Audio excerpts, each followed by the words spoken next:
Inside the Birds is back. What's going on, everybody? It's Geoff, Mosher, and Adam Caplan for our middle of the week film review session for Inside the Birds. We got a lot of juicy stuff that went on in that game. The Eagles didn't win.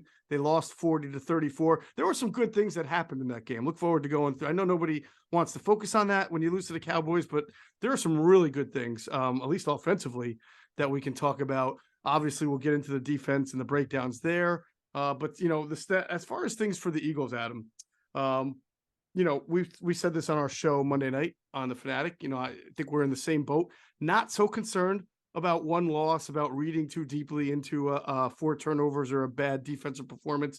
Still a very good opportunity to clinch this thing this coming football week 17 in the NFL. Is it week 17? Yeah. Week 17. And obviously, with the Cowboys playing on Thursday night, you brought this up before we started recording, the Eagles' fate might be sealed before they even take the field right on Sunday as far as clinching the division. Yeah. If tomorrow night, if Dallas somehow loses at the Titans, with Titans are just struggling, they're beat up physically. At last look, the Cowboys were a 9.5-point favorite on the road. Sounds right. Sounds about right. That Tennessee team is just they're hurting. Can't move. Yeah, they are dealing with the worst injury situation, probably other than the Rams right now in the NFL. But yeah, look, it's you and I talked to a lot of people. We got a lot of opinions on kind of not everyone sees tape the same. It is interesting. They all see the same tape, but you could look at something differently. Depending on if you talk to someone who actually played in the league, they may look at something different than someone who only played college football, or maybe they didn't play that position, whatever the case may be. It is always interesting to get different opinions from different people from around the league, particularly when it comes to Eagles tape. And I'll tell you what, though, it was a fun game. I know Eagle fans hate that they lost, but this is from a viewership standpoint. It was such a fun game to watch. And 2 10-point leads they had. They unfortunately did finish the game like they wanted to. Yeah. Dallas brought it offensively. They really did. Mm-hmm. But this is a game where the Eagles were down some significant players. It showed. We'll talk about the defense. We learned a lot on defense earlier this week. Some stuff. A couple of people put some stuff in great perspective for us to understand why they're struggling in certain areas, which we're going to get to. Can't wait to get to that. And overall, it's Eagles are at an interesting point in the season where you clearly know they're one of the 2 best teams. It's just, can they get these injured guys back? We'll talk about the injuries. Yep. And how they impact long term here, or short term or long term.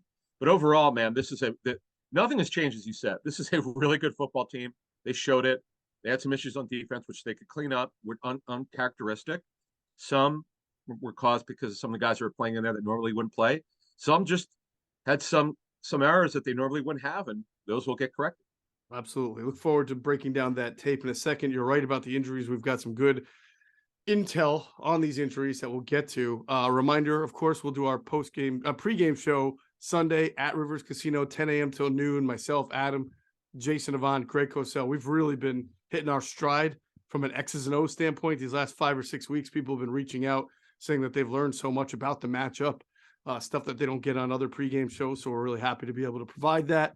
And then Trey Thomas has been doing great on the post-game show with us. We'll do that probably around 4:30, myself, Adam, and Trey Thomas. That'll be on all of our YouTube and other Inside the Birds socials. All of our written content or digital content, you can find it InsideTheBirds.com. Adam's latest power rankings are up. There's a new number 1, so please direct all of your hate tweets to @Adam Caplan NFL, not me. I just edited it and put it on the website. No, just kidding. I'm very supportive. I think you have a very, very good power rankings. And I actually sympathize with you because I feel like after 8, who's at 8 now? Miami may have fallen 8 or 9. After that, man, it gets really I mean, you have some real middle to lower class that you got to sort out. And you do it's not like you just throw it out there. I mean, you clearly put a lot of thought into why teams should be from 9 to 32. And literally you can jumble it up sometimes. The one I missed weeks ago, the only real criticism I got so far was, and everybody was right. I don't know how I missed it because I'm on the Bengals now, like big time now. I mean, the last couple of weeks I'm like, all right, they're really good. No, I had some guys say to me like 4 or 5 weeks, what are you missing on the Bengals? What are you not seeing? I'm like, yeah, you're right. I'm glad you brought that up. No, it's fair though, because they were winning some games, but Burrow was getting sacked like 5, 6, 7 times. It was hard to see them actually surviving the way he was But playing. he's playing great, right? Now they lost Lyle Collins for the season with an ACL injury to the right tackle, so that's a little bit problematic. But other than that, they're in pretty good shape. The Niners are the Niners are interesting. Yes, Brock Purdy's playing really well, but we want to see what happens when he's got to throw the ball to come from behind, like Minshew did a great job of it. You want to see what happens with these lower round draft picks. They become backups, what they're supposed to be, usually at some point. So far, he is not. Right. We're still in the regular season. We have to see what happens when we get to the playoffs with him. He'll be the starter for the foreseeable future for the Niners. I'm just interested to see what happens at some point if they're down 14-3. What does Kyle Shanahan do? He loves to stay with the run, but at some point, it's just not going to work out like you think, and we're going to have to see what this kid can do. Yes, absolutely. All right, let's move on. The Q&A, by the way, was really good this week. They've been doing more game breakdown, all 22 breakdown. Actually, when they do it, they don't have a chance to have the all 22, but there are enough angles, even with some TV copy, for them to explain some things. And then they did a really excellent job finding, Jason and Quentin, finding the same formation, but different players in the same formation, and then analyzing how in the first formation, a player ran a certain route from the same spot that in the second formation, player ran the same route, and they ran it completely differently. So you get to see what one route looks like compared to the other, even though it's the same route, and why one was successful and one was not. I won't give away the players. Might be pretty obvious by now, but it's a real fascinating study in route running, and they do an excellent job breaking it down. By the way, this is something what you just described, what Q&A did on that breakdown, exactly what the 17 Coach Geoff did. Mm-hmm. We would get I know our 18 was our first year together, but I know we would talk to some people, look at Philly's tape in 17, and they'd say, wow, they run a lot of the same plays. They do it the opposite way. Like, okay, as you were just describing, they'll run it with a different player, or they'll run it like this instead of like that. Whatever the case may be, they're just consistent with it. They just keep running some plays very consistently, and the guys execute really well. The offense was humming in this game. It's too bad that they turned it over twice, which we'll get to. But that's the crazy thing about how well their offense moved. And I'm aware of the stuff in social media. See, Eagles are a system offense. Come on, it's talk radio stuff. I get a kick out of it. Yeah. But Gardner Minshew, though, I'll tell you what, we'll get into him in a minute. He's trying to get that good tape together because he'd love to be a starter somewhere else next year. Yep. He's never hid that fact. We'll see what happens, but they certainly have a good backup quarterback here. Yes, you can learn more about Gardner Minshew if you subscribe to our Patreon channel, patreon.com/InsideTheBirds. We brought in John DiFilippo sort of on the fly emergency a week ago to say, hey, Gardner's starting here. It looks like that. Give us a little bit more of an inside look, because he coached Gardner Minshew as the offensive coordinator of the Jaguars during Minshew's rookie year. So really fast. And Minshew had a lot of success that year individually. The Jags, not so much, but he did. So I think it was 7 Rookie of the Week awards that he won that year. It's amazing. Yeah. Wentz didn't even do. I don't even. I have to no, look it up it's almost unheard of. I don't know anybody who won that many Rookie of the Week awards. They were bad, but he was really good.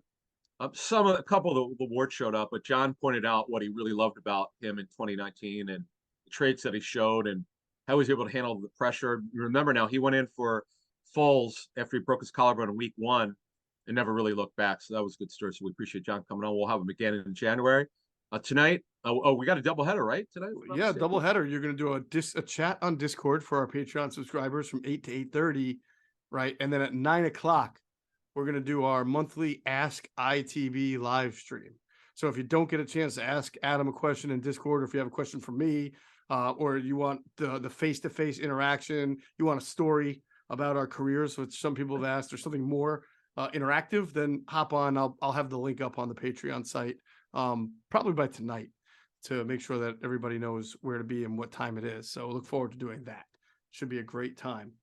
All right, we're going to discuss real quickly these playoff clinching scenarios. Before we do that, I want to tell you to go get your game on at the Gallery Bar Booking Games in Ocean City Resort this football season. Cheers your favorite drinks while cheering on your favorite team. Get in on a parlay while in the middle of a party. Go for the sports scene. Go for the endless screens. Go to Gallery. Go to Ocean. Go for the win. For more information, visit theoceanac.com. betonline.com. Must be 21 or older. Gambling problem? Call 1-800-GAMBLER. By the way, anybody who did hear our show Monday night, and shout out to Carl. Carl called us, one of our loyal guys. It's fun to talk to Carl, so shout out to him. That was but awesome. Knew that I was I had this voice thing going on. I had lost my voice on Christmas. I could barely talk. I felt fine. I wasn't yelling or screaming. It was just the way the cold was manifesting itself inside me. Now, all these days later, here, I'm starting to sound better, but I have a feeling by the end of the podcast, you're going to have wondered what's wrong with me because it's still a little bit creaky here and there. I'm like 80%. Like that's pretty good. No, we had one a couple years ago with you. People are like, "What is wrong with him?" I'm like, "Oh God, yeah." Well, all us humans, we once in a while we lose our voice. I'm a tea drinker anyway. I don't drink coffee. Right. Just one of these days, I'm going to get into it because I need the caffeine. Tea does not give me enough caffeine. Even if you get Earl Grey, which is supposedly high caffeine, it's like a quarter of the caffeine. I guess you get it. Coffee, yeah. So do you get how many? Do you drink? You're a coffee guy, right? I drink 2 cups of coffee a day. Yeah. 2. And how long does it last? The first one, like the hot, the caffeine. Like I don't know. I mean, I get that's a great question. I usually need that second cup by 2:30 to 3:30. But here's the weird thing. Okay. Yeah. Here's what's strange. I don't know if it's mental or not, because I feel like I could drink a cup of coffee at 9:30 at night and go right to sleep at 10 if I wanted to. So it does give me a jolt when I need it, but like it also just is something I can drink and then go to sleep at the same time. It's weird. It is weird. Well, actually, with tea with me, that has happened to me. I don't know what it does late at night if I have it. I guess it depends on the kind of tea you have. So I'll figure it out. Everybody has their favorite, I guess, coffee. Like some people like Dunkin' Donuts, whatever the Pete's. I know people do, or obviously Starbucks. Right. One of these days I'll do it. When you and I travel to the Combine or the Super Bowl, if I guess if you're there, if the Eagles win, well, maybe we'll have to do it. You tell me what your favorite coffee is. I'll try it. All right, we'll do that, and I'll drink your favorite tea. It'll be a nice little exchange. Earl Grey, yeah, I bring them with me actually. Oh, look at you! Have coffee, have tea. We'll travel. I do exactly. All right, Eagles playoff scenarios. All right, as you mentioned last podcast, it's kind of the same thing. The magic number is uno, 1. The Eagles beat the Saints; they clinch the NFC East. Or if the Dallas Cowboys lose against the Titans tomorrow night, Thursday night, then the Eagles clinch the NFC East regardless. So that's all they got to do to take care of business. Now, the Eagles can get home field advantage with a win over the Saints also, or if they tie the Saints and the Vikings lose or tie to the Packers, which is at Green Bay, or the Cowboys lose or tie and the Vikings lose and the 49ers lose or tie against the host Raiders. So this is a roundabout way of me saying the Eagles just beat the Saints. They're fine. They got everything they need. And there's a whole bunch of weird scenarios that could still happen anyway. And we were talking to Avonte prior. Did we do that? I think we did that off the air, right? To the for a pregame show last Saturday at Rivers Casino, where we were talking about what they needed in 08, the craziness of every scenario to hit. There must have been like 4 or 5 of them. Yes. And was it 08, right? 08, yes. Right. And you needed the Bears to beat like Tampa and the Raiders to beat somebody and it was crazy. There were a bunch of them, right? It might have been more than that. But the great trivia question you nailed. It's amazing your recall. I don't remember this stuff. So was it Rashad Baker who had the pick? It was Rashad Baker who had a pick for the Oakland Raiders. Whoever they were playing that day. Was that the Tampa? I think it was against Tampa. Yeah, it was Tampa, right. And it sealed the Raiders' win. Yes. Right. That was the ironic part of it because, of course, Gruden used to coach the Raiders. Yes. Well, the more ironic part is that Rashad Baker is from South Jersey, Williamstown, I believe. And then the following year came to camp with the Eagles, but did not knew he was here. Yeah. I was like, Rashad Baker, didn't he play for the Eagles? And you go, oh, yeah. I was like, okay. Yep. Was he on the roster at all? He was on he was probably with them 53. In OTAs, right? No, I was saying, did he make the 53? I don't remember. Oh, no. He did not make the team out of training camp. Nope. All right, so those are the scenarios. It's real simple. Eagles win, it's all over. They get the bye, and boy, do they need it. As we get the injury updates in a second here. Yeah, it's just when you thought everything was safe, that they were getting everybody back and they were going to be okay, they came out banged up from the last game. They did. All right, let's get into the injuries. We have a lot of good injury intel. The good thing about this, what we do, and I'll repeat what I say a lot, is that Adam and I, we work the phones. We talk to a lot of different people, And it's always good when we circle back with each other and get the same intel. And that's generally the case here. So we'll start with Jalen Hurts, who has the right shoulder sprain. That part about it is not new.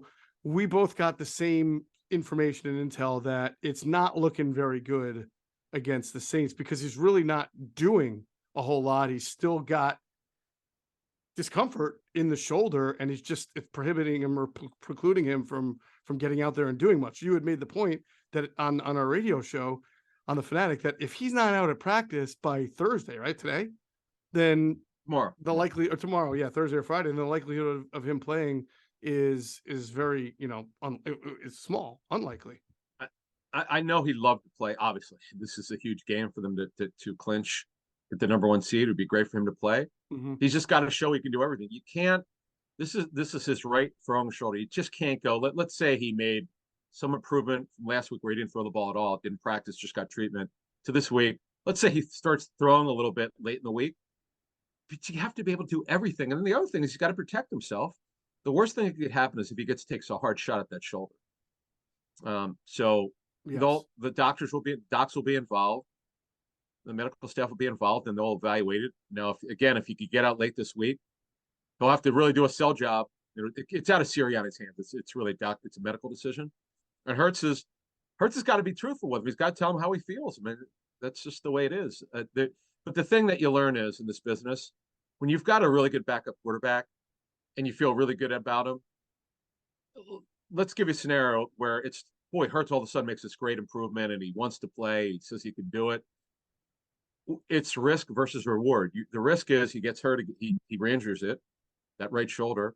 The reward is you win it, but you just had a quarterback last week. We'll get into Minshew in a second, where they scored 27 points, turned the ball over twice. Yeah. Think about that. And they never punted with this quarterback. Okay. That's how there's no reason to be desperate here. They already clinched their wild card spot, minimum of a wild card spot. There's just no reason for Hurts to play, but it's not our call. It'll be a medical decision. Mm-hmm. And I love this. But I'll tell you this, it would be a comfort for the fans if he could just go out there and throw a little bit. At least he's making some progress. It's not like a 2-month injury. It's just in 1 week, he's not all of a sudden it's not healing in 1 week. That's the point. Right. So just to be clear, we're not saying he's definitely out. We're saying he needs to make progress, and we really won't know until the team has a couple of practices in a row if he's able to get out there and do something. But the initial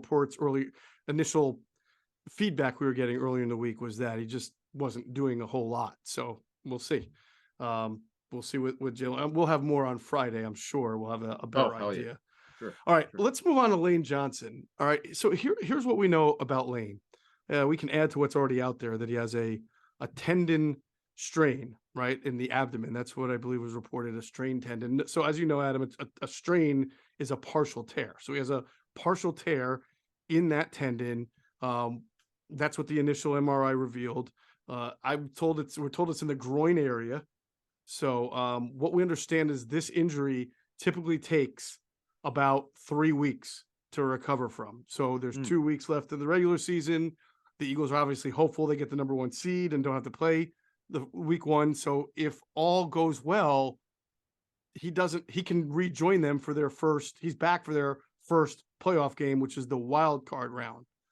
But as someone who I spoke to who knows a lot more about these injuries than I do with the groin and tendons and everything, there's always the risk that if you're further evaluated or if the injury worsens, whatever, that it could become more of a tear that would require a surgery, which would be a sports hernia surgery. And if that happens, that's the type of surgery that pretty much shelves you for the rest of the year, playoffs included. So that's the worst case scenario. Because that's your typical muscle core surgery, as Dr. William Myers calls it. By the way, he's right around the corner. Right. Last check. He's I think he was at the Naval Hospital. Anyway, he's right in the area. He's the best in the country. It's where the pro athletes go to. It's typically it's 4 to 6 weeks for that surgery. Sometimes it can be more. And when the players come back, they're generally very sore. We know Lane's got incredible pain tolerance. But as you said, you want to avoid surgery. The hope the treatment works. Right. And the best case scenario is if they get the bye, which is highly likely, he'd be ready for there. And then, of course, the people want to know. We want to know too. Okay, so Lane's out for he's going to miss the final two games at a minimum. They have two choices. They leave Driscoll in there, he replaced him, or they move Mailata, who's played right tackle before, and they go with Dillard uh, as their left tackle. I know that Stoutland, the O-line coach, doesn't like these two changes, and typically he likes to keep things as they were, or to come in with the guy who filled in for the other player, for the injured player. But the question to you would be, aren't they better off playing the two best players here? Driscoll right now is not the best player of those three. Of the Driscoll Dillard pairing? Yes, of that those. Well, Yeah. you could again though. But Jordan Mailata is not their is not is not suited for right tackle. He's played there in a pinch last year, right? Then didn't he get hurt? Did he play right? Yeah, he had to play when Lane Johnson went out, didn't he? He did. He played right tackle Because I think Driscoll got hurt and then he had to go play. So it's a fair question. Obviously, all right. So I'll step outside and make my own kind of analysis instead of what someone tells me. I would go with Driscoll at right tackle, Mailata at left, until I'm proven that that's a disaster or is not working. Like I respect the Saints. They have some good defensive players. They're not a very good team. Neither are the Giants. They're not, like, I'm not fearsome of either of these teams. So even if Driscoll, for whatever reason, has regressed or not has played well, that's still his best position, and I would go with that until disaster ensued. And then if I had to make a change, I would make a change. But I also wouldn't be surprised if maybe they felt what you're saying is right, that the best two players that they have are Mailata and Dillard. So let's figure out a way to get both of them on the field. And obviously you would have to play Mailata at right tackle because Dillard doesn't do that. Yeah, and although I guess Dillard took some snaps at guard, but that's true. Maybe he could. Yeah, but I to me, why is Dillard here? I may look at it a little differently than some people, and obviously Stoutland will have his own decision to make with input. We'll see what happens, but I just like to see Dillard get some snaps at left and put at Mailata at right. I know he has limited experience there. You can go with Driscoll's got more experience there, but the better football players, Mailata. That was just my point. So we'll see.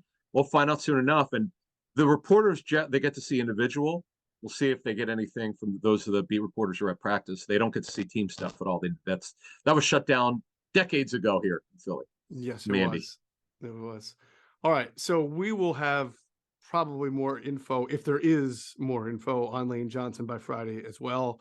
Last but not least, those who are hoping that Josiah Scott will not be in the Eagles secondary going forward are going to be upset to know that Avonte Maddox's injury, of all three guys we've addressed, is probably the worst one. He has the toe injury, severe toe injury. As we understand it, it involves a fracture of the toe. And then also, as we understand, there's some tendon issue going on there as well, which really complicates it. From someone who knows that's about a 4 to 8 week injury, but that's depends on whether or not he needs a procedure. If he needs a procedure done, you can just pretty much say he's done for the year. And even if he doesn't, and it becomes 8 weeks, Adam, 8 weeks takes you right to the Super Bowl. So he would have to, I don't know. It's not like he'd be able to just play after 8 weeks off, If it's indeed a fracture, your typical fracture, minimum 4 weeks, obviously. It's bad. I guess NFL Network had the note that it was severe, and you and I've heard you've got a little bit more of the information than I have. So it sounds bad. It just sounds bad. It's too bad. He just got back, and boy, did he blitzed. That blitz was beautiful, although he couldn't quite bring down Prescott, unfortunately. He looked great energy, and then you see him hobbled off. I'm like, man, I hope this isn't turf toe. Turf toe is a little bit different than the turf toe is where you tear ligaments in your toe. It's bad, man. There's severe cases that have ended careers. There's light cases of turf toe, which could be a couple weeks, but can linger. It's really bad for wide receivers, but you never want to get it if you're a receiver. Yeah. So that's not good. Yeah. Well, look at Javon Hargrave. He's not, just being a big guy, right? Ooh. He missed like almost all of training camp, and then you barely heard from him for the first 5 or 6 weeks of the season. No, we never knew. We don't know what that was, whether it was turf toe. Did he break the toe? We have no idea. Right. But you and I were in Miami, and he was still not practicing. That was the end of training camp. That was in late August. Yep. And he was just in New Jersey, not practicing. And you look at it, it absolutely impacted him. So wish Avonte well. Let's hope at some point. I would not be optimistic that he'll be able to participate in the playoffs, but gosh, if he could just come back for late, so they'll get the bye. They're off the first week. Again, we're assuming they're going to get the bye. It's highly likely, and then they play the first game here, third week of January, and that's that's you're talking about 4 weeks from now. Who knows? But it doesn't sound good based on what we've heard for him to return. It's too bad because I know that everybody's focusing on the he didn't get the sack on third and 5 that Dak completed that sort of falling down pass. But in general, Maddox was having a pretty good game. Looked like he was moving well, and he was just his second game back from the injury he had before that, which I've already forgotten what that was. But was that the sprained ankle? What was he on He had IR an ankle. Yeah, he had. Okay, so here's what he's had this year: back, ankle, hamstring, toe. He missed weeks 4 and 5, and he also went on IR. So yeah, so he missed. He went on designated. Yeah, he missed a lot of time. He was designated for return in week 10. Came back, as you said, he looked pretty good. And the alternatives are not great. I leave it at that. Nope, they are not. All right, so those are the extent of the injuries. Now, Jordan Davis was in the concussion protocol. Go ahead. Yep. No, that's it. That was the one. That was the one. He did not return. He's in the protocol. We'll see if he gets cleared. Yep. And then Chauncey Gardner-Johnson's focus. It's real simple. It's a degree of he has to get cleared to practice so he could take contact. He's got the lacerated kidney, so it's from what we understand, he's been healing well, but it's got to be totally healed for him to be able to practice. Though I would assume he'd be wearing a no contact jersey. Though obviously football, you're gonna get moved around a little bit. But for him to play in a game, he's got to be able to take contact. So if he's not practicing later today, you can assume he's not playing this week, because when players come, almost all teams do this for a Sunday game. They don't wait till Thursday. If they think the guy's ready to practice, why would you wait till Thursday to practice this guy when you start working on Wednesday? Right. So he would almost certainly start practicing today if he's got a shot. And it didn't sound great in terms of him playing this week. Listening to Sirianni in his press conference, I appreciate his honesty on it. It's just strictly a medical situation. And I'll tell you, we'll get into the matchups here. So we've learned a lot about. We haven't talked about his absence enough, quite frankly, folks. I did not realize how much of an absence, his absence would be felt on the field. Yeah, pretty significantly in this Dallas loss. There's no question about it. Right. It was hard to talk about it too much because they hadn't lost, since they won 5 or 6 games in a row. But we did mention that when they were getting beat through the air, it was generally teams were moving some of their better receivers in the slot. Right. We talked about how who's the McLaurin hurt him from the slot. Pittman a couple of times in the Indianapolis game. Who else did they play? The kid from Tennessee caught the touchdown, then he got put out of the game. That was from the slot. Burks, Treylon Burks. Yeah, Burks. So we've talked about how they've been a little vulnerable there since he was out. But really, when they faced a good passing team and a good team for the first time in a while, it really became evident. All right, let's get into the tape breakdown in a second. Adam, remember, please remind everybody what the VPN that we talk about stands for. Virtual Private Network. Yeah, it's something everybody can use. I would actually say it's something everybody needs. We talk about the importance of online privacy all the time. We've been very proud to partner with NordVPN, which essentially creates an encrypted tunnel for your data. It helps you protect your identity and information by hiding your IP address. That means you can go online from almost anywhere safely and securely with that extra layer of protection, like a safety net. Third parties can't spy on you. Neither can your internet service provider, and it helps you secure all of your online data. You can access blocked websites without revealing your identity or location, which is especially important if you travel overseas and you're trying to get onto American websites that are blocked by the country you might be in. Well, NordVPN allows you to get to that website. Also, when you're using public Wi-Fi, you don't want your info stolen. You don't want malware put into your laptop. NordVPN helps you with that too. And of course, you don't want any unlawful government surveillance going on. All of that helps. You can get help with by just having NordVPN, whether you're a freelance journalist, whether you're a gamer, a traveler, a student who's struggling with the school Wi-Fi and you go somewhere else, business people who travel and are always out and about. Grab your exclusive NordVPN deal by going to nordvpn.com/ITB to get a huge discount off your NordVPN plan, and you get 4 months for free. It's completely risk-free with Nord's 30-day money-back guarantee. All right. Let us talk about the Eagles offense first against the Cowboys defense. You and I are in agreement with this. Watching the tape, the Eagles moved the ball quite well. Talking to sources, that was not an issue. Turnovers were the issues. No. Yeah, there were a couple of third downs where maybe Minshew got hurried and threw the ball. That's going to happen. But in general, what was it? Over 400 yards of offense, over 6 yards per play. They had more yards, a better average per game on per play than the Cowboys, and they converted something like 60 some odd percent of third downs. This was not an issue of moving the ball; it was an issue of protecting the ball. Yeah, so they came out just like we thought. We said they're not going to hide him. They didn't. He had 16 passes in the first half. Mm-hmm. They didn't have the ball a lot because of the sweat interception. They went up 10-0. Dallas ran the ball a lot in the first half. As a matter of fact, I think they ran the ball like I gotta look it up. But I know they ran the ball. It might have been like 18 to 20 times in the first half. But overall, they came out aggressive. The running backs had 11 runs in the first half. Minshew threw it 16 times. They didn't hold anything back. They were gonna. The thing that did surprise me, they took a bunch of more shot plays than I thought they would. The protection was so good on those. It was like 5-step, that ball's out. 3-step, that ball's out. He was very decisive. You see, this is what you're looking for with Minshew.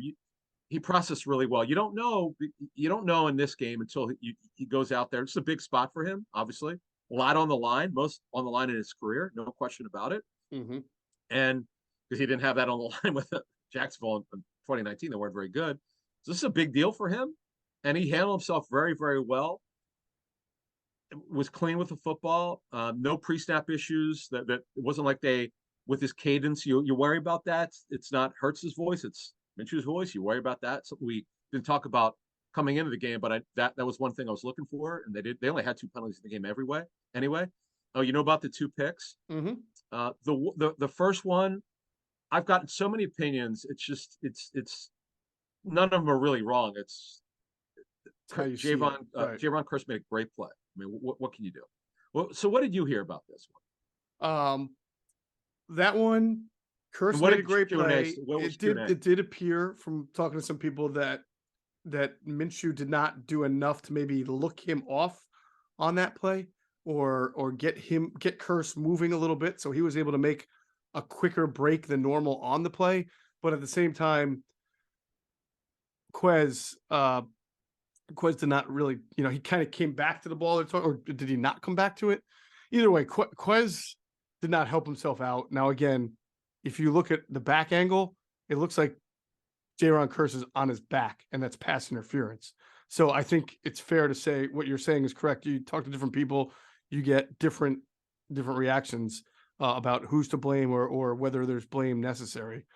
But I think that if I'm correct, Avonte Smith was open also on the right side of that play, and that probably is where the ball should have gone. And then the second one, I'm getting more Watkins has to get that ball because that was a timing throw. Absolutely. Now, if you want to say it should have been further out from Watkins, but whatever the case, it was a timing throw. I know that Sirianni, he has a certain way of saying things. I heard his interview on WIP. Mm-hmm. It sure seemed like that was on Watkins, the way he said it. Like he said, that's one Quest would like to have back, which would indicate the ball was where it's supposed to be. Yes. And he's got to go get it. See, to me, coaches learn something all the time with their players. This is, to me, on a play like that, I don't even remember what was third down or not. I can't remember the down, but on a play like that, to me, that's got to go to Goddard. Even Devontae Smith is more physical than you think. We'll get to him in a minute. My God, is he good? Mm-hmm. He was amazing. Obviously, AJ Brown. It's just Watkins has to be more physical. The coaching term is playing through contact. He's just got to do a better job of that. There's just got to do that. Right.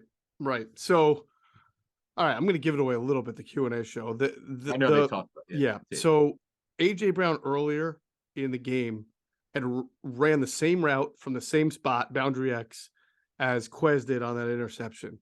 And what they showed was AJ Brown attacking Trayvon Diggs's leverage. All right.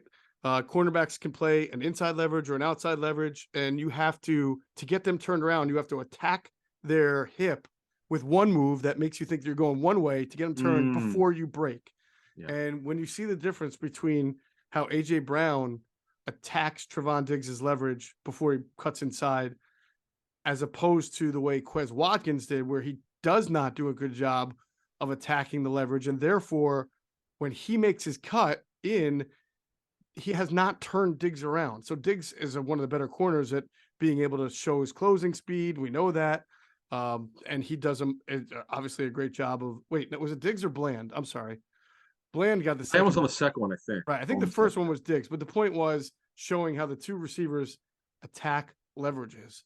AJ Brown is excellent at it. That's why he's a slant king, right? Quez Watkins does not do a great job and did not do a great job on that play of getting the corner turned before he makes the break. Great. No, in fact, I think we put on our Twitter, our ITB Twitter, right? We put a clip of that, of the guys talking of them about talking it, so. about. I don't know if it was that specific play, but there was a good clip on Twitter of them breaking something down. Yeah. Okay. So the bottom line is that can't happen. Here's the thing that you learn about this team when they have games where things could be better. It's not like last year where they just didn't have the talent. Like when they score up and we go over the bad tape, you can try to correct it, but sometimes the guys are just not good enough. This year they're really good. They're really good. Yeah. So now this one, but the only thing is there's certain routes that Quez maybe it's just not good at, and they're gonna have to make a decision here with Aaron Moorhead, the receivers coach, and how it's coached up, and everybody who's involved in play calling and preparing the team for the week on the game plan. Do you put because if there's certain routes he's just not winning, you can't put him in there. No, I agree with you. I think there's two things that we're commonly told when we talk to people about Quez where he really needs work on. One is just mentioned it, the route running, the way to set up your routes, the way to attack leverages. And the second thing is just sort of playing through contact. He's a tall kid. I mean, he's not like the slim Reaper. He's built with some muscle. I mean, he's just got to learn to use that body to his advantage. A lot of fast wide receivers are short, right? But he's not short. He's got decent size. So, and he's got decent bulk in his frame. So, he should be. He just needs to be that to me is like an attitude thing. You got to want that ball the way AJ Brown and Avonte Smith want the ball. And look at Avonte Smith as we talk about him. It doesn't matter what his size is. He goes and gets the ball better than anybody on the team, including AJ Brown. He's got better hands than AJ Brown. He catches everything. That he had. Yeah. I am very surprised. I did not first of all, I should have known better when I watched the Washington game when he went up and got it. He hurt his back and he only missed one play. Yeah. He shocks me. Guys built like Devontae Smith, you don't think they could do the things that they wind up doing. He's just a special football player. It's funny. The first, I think 2 or 3 drives, he didn't have a pass target. I'm like, this is interesting. I think it was the third. I think it's his third series he got the ball, and then obviously he went off after he was unstoppable. And the funny thing is, they'd have him sort of covered halfway through the route, and then he'd just win it. This guy's a Heisman Trophy winner, folks. I'd have to look it up. How many Heisman Trophy winners have been receivers? Probably not very many. Yeah, not too many. Did Irving Fry was the first. What's that? Did Randy Moss win it, or was he second? No, he was second to Peyton, wasn't he? I forget. I don't know. I don't know, but it's. I mean, we forget about that. How great Devontae Smith was as a college receiver, and he's an absolute stud. And it won't happen because it most likely, first of all, they probably will win this week against New Orleans, but they could have also, not only do they have 2,000-yard receivers, they could have had 2 10-plus touchdown or 10 or more touchdown receivers because Smith now has 7. And look, he scored in 4 of the last 5 games. The way he's going right now, if both games meant something, if they had to play Week 18 meaning something, I wouldn't put anything past him. He's an absolute stud. Wow. Yeah. It's kind of. I'd have to go back. I was thinking earlier this week about Calvin Williams and Freddie Barnett. For those of us who grew up here, 86 and 89. It's no offense to those 2 guys; they were good. I met Freddie a couple times over the years. Great guy. They pale in comparison to these 2 kids. Yeah, these 2 guys are just ridiculous. Yeah, it's that last catch that Avonte made. The fingertips where he sort of climbed the wall. That's a great throw. That was some Matrix shit right there, man. That was crazy. Sorry for the curse, but it really was. It's okay. I watched. It's funny you bring that one up because there were certain plays that I was told on Monday or Tuesday, hey, you got to see this. This happens to Geoff and I every week. but this one I had to go see because I saw it during the game. I guess the replay looked good, but I'd forgotten about it. But a couple people said, "Hey, man, Mhm. what is he number 6, Smith?" Yeah. Without looking it up. Okay, Yeah. yeah, a couple guys said 6 did 6 killed it. You got to Yeah. see that catch he had late in the game. I'm like, okay. Yep. And then I saw him. I saw first of all the Minshew did a great job of avoiding the rusher. He made a move to his right, Mhm. and he made him go get it. Great throw, great catch, and it's great to see that. So that was the one thing we came into the game not knowing what their chemistry would be like because they didn't play together. Right. They just didn't have that experience like he and Goddard did. Well, no, they did last year, but what I'm saying, they didn't light it up like he and Goddard did last year. And boy, Mhm. did they light it up here. It was pretty amazing. And Brown got off to the great start. Obviously, the first series of the 2 big catches. Then it was kind of quiet after that. Yeah. But it was also good to see Goddard back. He played a ton of snaps. I think maybe but 6 snaps, and he looked athletic. How Mhm. about that one where he went up the elevator shaft and just got it? That was phenomenal. Right. We knew Jaron Curse would be on him. Yep. He's a tight end cover. Not every time he was on him, but he was on him. And he also had to stay in a line block. We should say that one of the reasons why they didn't give up sacks, though Minshew did a good job just getting rid of the football, so he Mhm. didn't take sacks, Mhm. is that they made sure they had Goddard in there to make sure to handle some blocking. Which they've missed. It's good to have him back in there doing that. Yeah, right. Yeah, the fact that he only had 3 catches had made me think he didn't play as many snaps. I remember he on his first catch he came out right after, and that made me think that maybe they were easing him back in. But then I saw the snap count after, and I thought, oh, okay, well, I guess I was wrong about that. All but He 4, was in there yeah. a lot more. Yeah. Yeah. Yeah. And then pass protection was good for the most part, but I definitely think to your point on Driscoll, when Lane Johnson went out and Driscoll went in, I thought there were some breakdowns there. And Micah, as the game went on, started to give them a little bit more trouble. I think it's interestingly, he stayed mostly over Mailata. I don't think he changed directions as much as he did last time. So changed size as much. They handled him. I have to tell you, I give my lot of credit. Mhm. I'm surprised that I know he's a good player. Don't want to take anything away from him, but it's Mailata over the season, unlike Lane, will have these breakdowns in games. Not like 10 of them, might have 2 or 3 Right. kind of snaps you like to have back. But they look, did Parsons did win some, but I give Minshew credit for throwing the ball out of bounds instead of making he with the Jaguars because they were bad, he would try to make things happen and force the ball if he was getting rushed. This is Mhm. the times when he would struggle with Jacksonville when he wasn't winning awards, as you were setting it up earlier. He might throw it to the other team. He just didn't do that, and that's what gave them a chance to win this game until obviously in the last drive they didn't get the job done. But I just thought overall before we get the defense that I don't know what you can complain about Minshew, and I love the game plan. It was one of these games that they should have done against Chicago. Come out throwing fine, but mix the run in. They didn't mix the run in against Chicago. They just came out throwing Right. in that win. Where another thing is they played a ton of 11 personnel. I don't know if it's the highest of the season. It's right up there. Mm-hmm. Why did they do it? We told you before the game started. Dallas has given up big plays in the passing game. We know that the run defense isn't great, and Eagles still ran the ball a decent amount. Sanders had 21 carries, but with the 2 corners down, Diggs he's a big playmaker, but he gives up plays. That sure showed up in this game. They got after it, and the trust they had in Minshew was pretty interesting.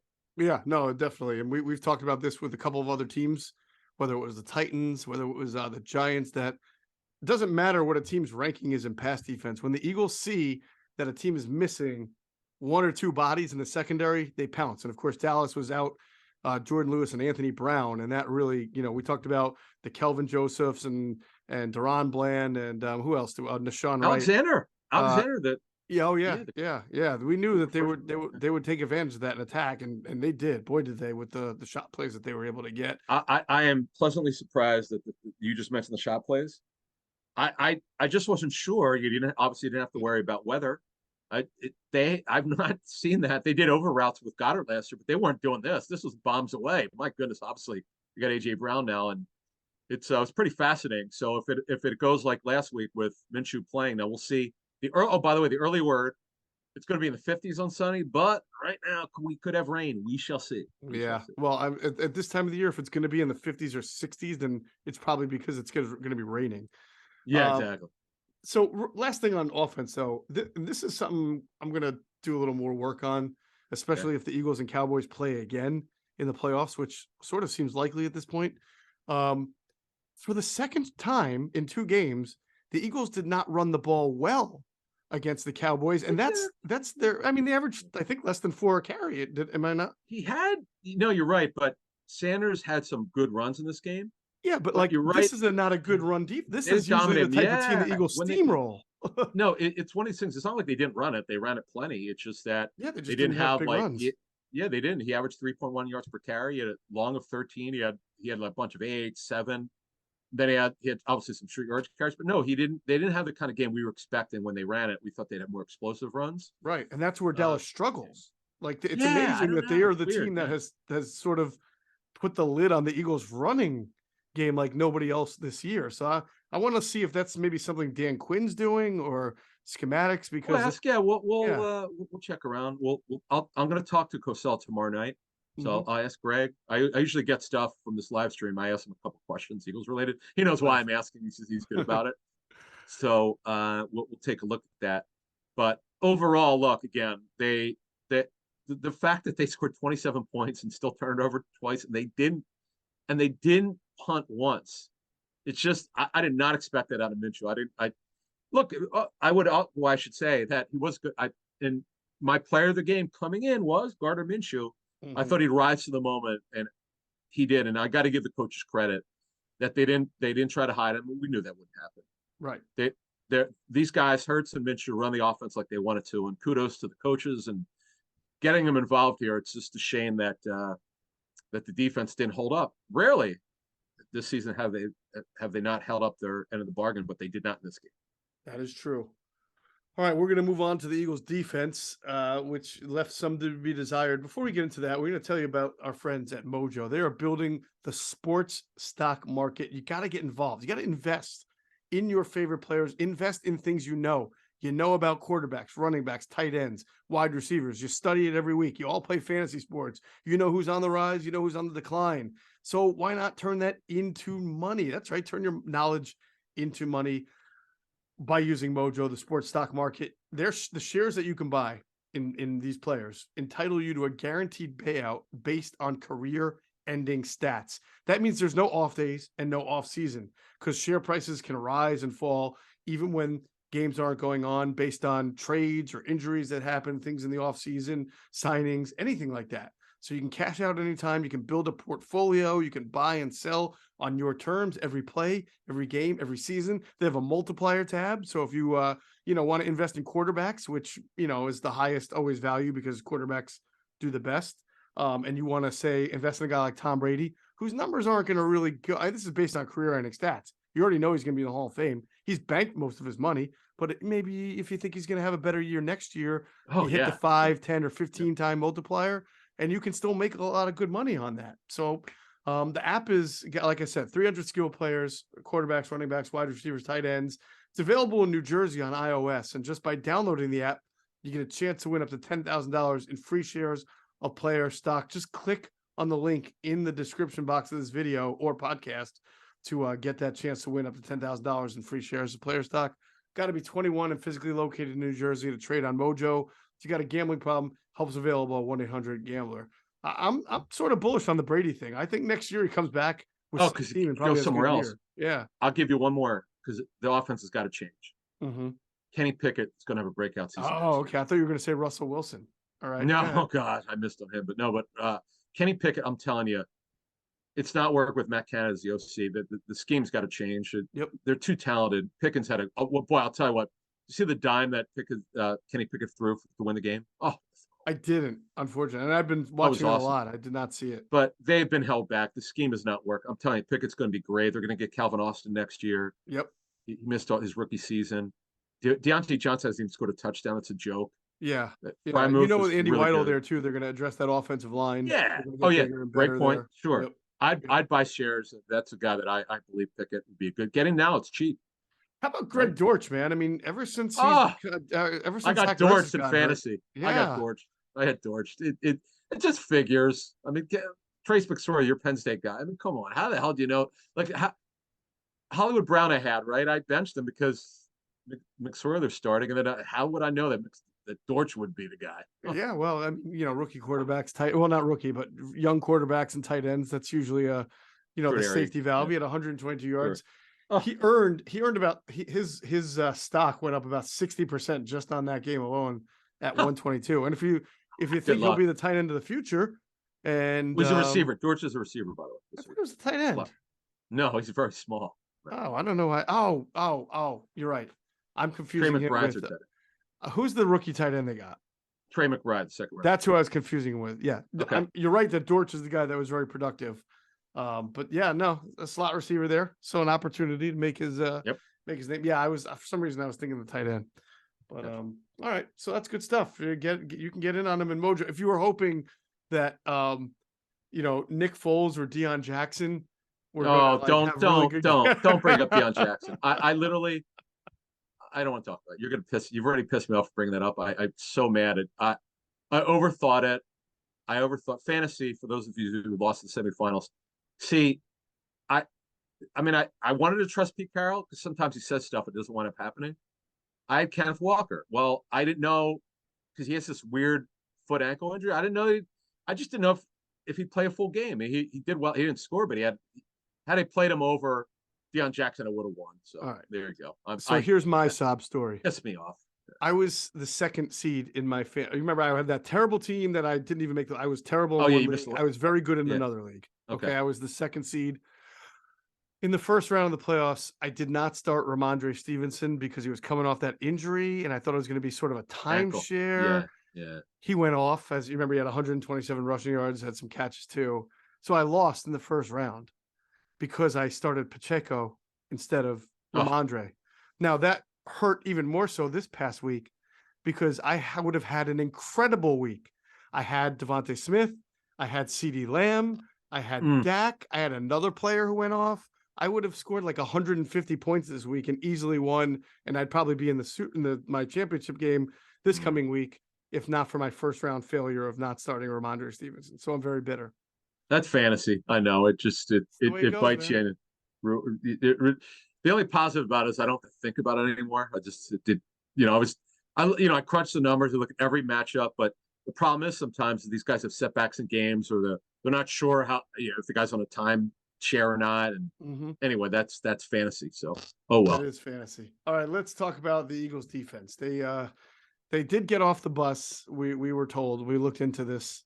We worked our sources and asked if the Eagles defense got off the bus to play against Dallas, and apparently they did. So we can confirm that they did get off the bus. Now, after that, I cannot make any confirmations. It was the first game this season where the pressure did not. You know how the pressure and the there was no marriage. Are kind of connected. Right. No, it was like. Right. One person said to me, "This is actually it's so obvious, but I didn't. It's just so funny the way the guy said it. He goes, Philly gets 6 sacks, and yet their coverage was so bad in the game. Yeah, like it's usually not like 6 sacks. I get they're just individual plays, but it's not like they only got 6 sacks and didn't get any of the pressure. They did get pressure otherwise, but it just didn't matter. I mean, it just didn't matter. They think about it, if they didn't get those 6 sacks, who knows? They might have scored 50. Well, a microcosm of what you're talking about right now is that the Eagles had 2 consecutive sacks. They had sacks on consecutive plays that forced Dallas into a 3rd and 30. And I don't think I need to say anything more after that because everybody knows what happened on that 3rd and 30. They know the result. Now, talking to people about why that result took place, I know some people want to blame Darius Slay and think he should have been a little bit more heads up, but Josiah Scott is the culprit here. As we understand it, it was supposed to be a cover 2. Well, not really cover. It's supposed to be, I don't know. I got like more of a cover 2, but really with 3 deep. You're supposed to have Josiah Scott deep and the 2 safeties deep, Adam. But for whatever reason, I think Josiah Scott was trying to disguise the coverage, which you don't need to do on 3rd and 30. And he was way too in. He was too in. I believe if I saw the quote right, he said the play came in late, if I'm not mistaken. Well, it's 3rd and 30. Like I don't know what the hell happened. Yeah, that just it can't happen. It's embarrassing. Yeah. It was not Gannon's best game. Let's leave that play aside because maybe there might have been miscommunication. I don't know what the hell the problem was, but they had a lot of problems with communication on the back end, carrying. It's just this has been uncharacteristic of this group. I know Slay passer rating, like he's given up, has been up there lately, but that's going to happen when you have leads. That's just they got to throw at somebody. I don't really worry about that. But he's had a couple of games where you go, okay, he gave up a play there, play here. Mm-hmm. But everybody was this is just a bad game for their back end. Now let me give you this one. This is something someone gave me this, and this is just from tape study from one guy. He goes, look, because Philly, when you're playing Reed Blankenship and Marcus Epps at safety, you don't have Gardner Johnson back there. You're having two guys who are more of in the box, two smart players, tough, good tacklers. They'll hit. They're not coverage safeties. And then you take out Maddox out of the lineup, you're in trouble. Like you just don't have the coverage guys there. And think about this. They've got, since Gardner Johnson got hurt, they've got one interception. Everybody knows which one that was. That was the one against Aaron Rodgers, which was amazing. Right. So they're not getting well, okay, we're talking about secondary. Sweaty had the incredible pick. My God, defensive lineman having one is incredible. That was a beautiful play, but they have not got one. Blankenship's the only one in the secondary that's got one. So right, they don't have a ball hawk back there. They don't. It was instinctive. There's a problem there now with Maddox out for the foreseeable future. Mm-hmm. No guarantee that he's going to come back even deep in the playoffs. So they got problems right now. They've got some decisions to make. The coaches do. Gannon and Denard Wilson, the DB's coach, they've got to get together here and figure out what the best way to go forward here is, and till Gardner Johnson gets back. But it is absolutely showing up Gardner Johnson not being there, and shame on us for not bringing this up before, because as you said earlier, it hasn't stuck out as much until this game. And my goodness gracious, they got taken to the woodshed in the secondary. Let's call it. They really did. So there's obviously there were breakdowns like the 3rd and 30. There was soft coverage and free releases. You pointed that out in the post-game show. Too much. Absolutely true. You can hammer Jonathan Gannon if you want, but like if you're saying Jonathan Gannon should do more blitzing or change things up or play tighter coverage, he could do that. But you're also, as Adam just pointed out, these guys are struggling in man. So if you're going to blitz, you got to play man for the most part. Yeah, they're really not they don't play man very much. That's right. not. This is a carry system. They're really good. This is the only game that they just didn't carry it like they're supposed to. Yeah, they're just great at it. It's also like the only game in the last 6 or 7 weeks where they faced like a good quarterback and a good offensive line, and so I mean, good scheme, really. Yeah, great so play it's sort of like it's only once, but it's one of one over the last 10 weeks of actually playing a good offensive team. That's fair. Look, Cowboy fans, and I know people want us to remove their comments on the message board. I haven't had time this week to really deal with it, but it's just fun because they're. Man, I don't know. I appreciate the fact that we have Cowboy fans listen to us. It's cool. We know of Commander fans, Giant fans, NFC East. A lot of fans listen to us. We appreciate that. Mm-hmm. But man, they're killing the Eagles defense. They're killing Gannon. Look at Dak done against them. First of all, and I'm not an Eagles homer, trust me on this, but people forget that. Okay, Dak last year. We talked about this in the pregame show. The Eagles played nobody. Dallas played everybody in a game that meant nothing because they. Was it week 18? Was it 8-7? What the hell? It was the last game last year, right? Last regular season game. Last week. I mean, come on. It was what the Cowboys put up 60, 50, something, whatever it was. Yeah. I mean, it's okay. Like you said, it's fair. This is their first game. They just didn't show up for whatever the reason is. They didn't show up like they normally do. And Dak looked really good for his struggles this season. This is his best game of the season. He had to show up big. He did. I give them all the credit in the world, and their plan for CeeDee Lamb didn't work. They tried bracketing, we're told. They played some man coverage at times. It didn't work. I didn't think Gallup looked particularly good. Now that touchdown catch was really nice. I'll give him that. Yeah. Now in the flat, they also got caught. Dalton Schultz caught him. Jake Ferguson, they didn't cover him at all in that play. So plays in the flat, they didn't work. Pollard didn't kill him in the run game. I'll say that the one positive is they did a good job with the run game. They controlled the run game. They didn't get gashed like they did in the third quarter of the first Cowboys matchup. Right. So that's a positive, but back end, no. What was the I'm trying to say, you're right. Elliott had 3.4 per carry against them, which is for him. I mean, he's usually up over 5 against the Eagles. He owns the Eagles. Yeah. You gave the numbers, and prior to our last matchup, I obviously I don't remember, but prior to that last matchup against Dallas, and I was like, this is crazy. I wonder if any running back has done better against the Eagles in NFL history than No. just big games, like for some reason. But they did a good job. They controlled the run, so the Cowboys and the Eagles run. But this is just a game where everything they tried didn't work. This is a correction game, but I'm telling you, without Maddox and Gardner Johnson, it showed up in this game. Andy Dalton's probably not going to be able to exploit it. We'll get more to that, obviously, on Friday morning. Mm-hmm. But it will be a problem if Gardner Johnson is not back for the first game of the playoffs. We don't know. I'm not going to speculate whether he's going to be ready or not. It's just the docs will make a decision on that if it's totally healed. Mm-hmm. But here's another thing before we move on here. We'll have a little bit more on the defense before we get out of here. I would be against it. I don't think they'll do it, but it's, I know people are like, well, how long can you have these guys sitting? If they clinch this week, would you play any of the starters at all? You can't play. I mean, someone's got to play. Only 53 spots. Would you play any of the starters against the Giants? No, because it's just 1 week. And I know they'll probably get the second week off as well.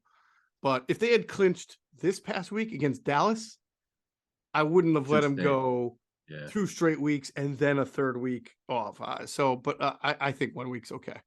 Okay. Just because Joe Banner told us that on our show last year, the year before, we were just talking. Maybe it was last year. Maybe I don't know. Maybe it was last year. But I know Joe told us in the past that they did a study when he was with the Eagles, and that there was absolutely no disadvantage or advantage to resting versus playing at all. It's just they studied everything. They couldn't find anything that was definitive, so they just let it. It's Andy's call anyway, but he wanted to know the data on it. Right. And it's just I know that the Colt fans were crushing Tony Dungy many years ago when the team lost after the bye. The coach knows his players, and you just have to trust your instincts. You do all the research you can. You see what the health of the team is. Obviously, that comes into it. And unfortunately, the Eagles are banged up. The quarterback is, and now they've got some defensive concerns. Their right tackle, and so they got to get through this stuff. They do. It'll be interesting to see how they do that. And the big question people have asked us is sort of where you play CJ when he's ready to return, right? Safety or nickel. And I know a lot of people upset with Josiah Scott right now just want to put, and with Maddox out, they want to put CJ at the nickel spot and then have Reed Blankenship start with Epps at safety. But I don't think that that's the best course of action. I don't think the Eagles will do that, Adam. Yeah, I ran that exactly with someone I trust and said that he goes, Philly's nickel is completely different than the Saints. I don't run the same scheme. It's just you ask him to relearn in season. Look, remember now, he got traded right before the season started. He had to learn the Eagles scheme, which is completely different from in New Orleans. Mm-hmm. Okay, now you're going to ask him to learn another position. It's the way that he played nickel was not the way he would do it here. It's just a different scheme. It just you're asking for trouble. Look, it's not our decision, but I agree with you. I would be surprised if they did that. Mm-hmm. Now, yes, the trade deadline has happened. They could work some slot corners out. I'm sure they'll do that. The people had asked about Strap, Crevon LeBlanc. Our word is that we heard he wants to still play. I guess he's around 30 years old, somewhere around that area. That he'd still like to play. Mm-hmm. It's been a fan favorite. Boy, he was a Jim Schwartz guy, that's for sure. Schwartz, he loved him. But we'll see. That they have to add somebody at some point. Yeah. And just a couple more notes here. Wait, before you get to those notes, yeah. I want to just stop it just for a second so we can let our friends know about our friends at PHLSportsNation.com, enhancing the fans' experience with their coverage of all Philadelphia sports teams. For the fan, by the fan is their motto, so make sure you check them out at PHLSportsNation.com and on Twitter at PHLSportsNation. Let's pause real quick for a word from our other friends at Sky Motor Cars. Sky Motor Cars in Westchester is a different sort of dealership. All it takes is one look at their Highline pre-owned vehicles that people all over the country want and need. Owner Brett Schulter, make sure you don't spend a dime of your money before you purchase the car. Sky Motor Cars allows you to make all the decisions regarding your next vehicle. At Sky Motor Cars, you never have to spend more than necessary. Visit SkyMotorCars.com today or call 610-918-7225. And if you hop out to Sky Motor Cars in Westchester, PA, make sure you tell them Adam and Geoff sent you. You will get a great deal. You will. Trust me. They're the best. It's Brett Schulter and his group there. Read the customer service reviews. It's just amazing. It's basically 5 O's everywhere. Pretty impressive. definitely. And thanks to Sky Motor Cars, who has a deal with N'Kobe Dean. Oh, that's right. We expect to be having N'Kobe Dean appear on our platform very soon. So stay tuned for that. Love that. Yeah. Yes. Go ahead. No, so all right. So you want to get to defense? Just a couple Yeah, notes. just some other notes. Yeah. Yeah. So what they did every once in a while, they'd roll Prescott out away from the pressure, and it certainly worked. They get some pressure on him. Sweat was great as a force player versus the run. He's so underrated in that area. Relentless. Because of that knee that was just pretty much shredded in high school. Mm-hmm. He takes these giant steps. He doesn't take baby steps. He's a big guy at 6'5", but he 6'4", 6'5", whatever he is. But he takes longer strides. But man, he's got it down. They had trouble with him. And 7, Reddick had some good quality rushers in the game. Cox blew up the run game. I think I'll tell you what, the underrated part of this game is how the interior, actually, I'm sorry, the front got to the rush. They did a very good job. They cleaned up for White and Edwards. They did a good job there, no doubt about it. And that's why the Eagles were good, because when they've struggled against the run, it's sometimes when they don't clean up front, and when your inside linebackers are, because they play 2 inside backers, when they're smaller, and when you don't clean them up, when you got a back that maybe is weigh as much as some of these guys do, particularly White, because you're White, it becomes a little bit problematic. So you don't want them running with their head of steam, and they did a great job. You got to give them credit. I thought the D line actually in this game, from what I understand, actually did a nice job. Yeah, it's they just, the back end for some reason just did not get the job done. No, it didn't. You mentioned that great interception by Josh Sweat and how good he's been. He's been unbelievable this year. The Eagles have done a really good job of getting the most out of him in his development. He's done a great job, yet still sort of carefully monitoring just how much he's going to play. When he signed that contract 2 years ago, he had only been he was a backup at that point, a situational pass rusher who was playing about 35 to 45% of the snaps per game. And we wondered about that knee that you were talking about with the history and how they were monitoring him throughout his career, how he would be able to play a lot more snaps. And it sort of feels like he's out there all the time, but he's actually only averaging 60% of the snaps, whereas Hassan Reddick plays closer to like 72, 75% of the snaps. So they do a good job of getting BG in there, getting Patrick Johnson in there in these little spurts to be able to give Sweat a little bit of rest in a game. And then, of course, one thing that we didn't know when he signed the contract and the new coaching staff came in was how different they would treat like training camp and practices. And now they do more walkthroughs. Now you barely see guys out there at training camp, only an hour. So there's a lot less physical toll on a player in general under this new regime than there were in others from practice and training camp. So I would imagine all that has helped Josh Sweat be able to be as impactful as he had, knowing that he had that, really severe injury in college, and that is it that he's bone on bone now? I mean, I know that there was always some concern from it was a nerve personnel issue. people whether he would be able to be a second contract guy, right? He's an absolute stud. Yeah, he's been amazing. Yeah, no one saw this coming. Tribute to him and the Eagles medical staff. Right. Also, Linval Joseph was terrific, and I don't know what else to say about this guy. He's just had a second lease on life in his career here with the Eagles, and it's to the point if this continues through the playoffs, you might say, Linval, don't retire. We'd love to have you back. It's weird because now they're playing him at nose, and they're trying to play Jordan Davis in the 4-eye. Mm-hmm. In a 5-man front. And they're also, I think, playing Davis as a 3 technique in a 4-man front, but we just have not seen that do anything for obviously he had the concussion, but I don't know. It just feels like he's a little bit of a fish out of water if he's not the nose tackle, Jordan Davis. And even when he was the nose, he could only give you a certain amount of impact. He needs a lot of work in the offseason. I think that's fair to say.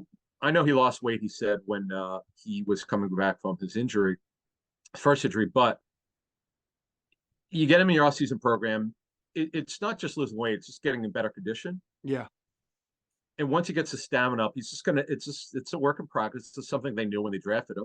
I mean, he didn't play a lot of snaps in college, so they'll have to get used to that. And also, I want to give Milt Williams a shout out, man. He flashes every game. I know he didn't play a lot, only 13 snaps, but I was told he had some really good snaps in this game. Mm-hmm. I know that the kid Aleem McNeil would have been better fit for the scheme because they both are the Lions and Eagles are running 34s, but you people call it now like 5-2. Okay, whatever.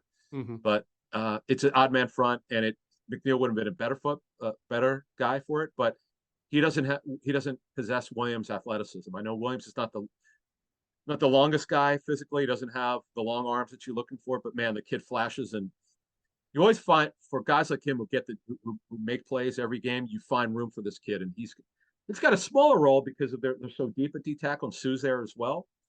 But he is a kid who does flash. There you go. All right, that'll wrap it up for this edition of Inside the Birds, the leading podcast in Eagles intel. We'll be back on Friday with the game preview podcast of Eagles Saints and a potential late clinchmas for the Philadelphia Eagles. All right. As always, we thank all of our listeners for flying with us here at Inside the Birds.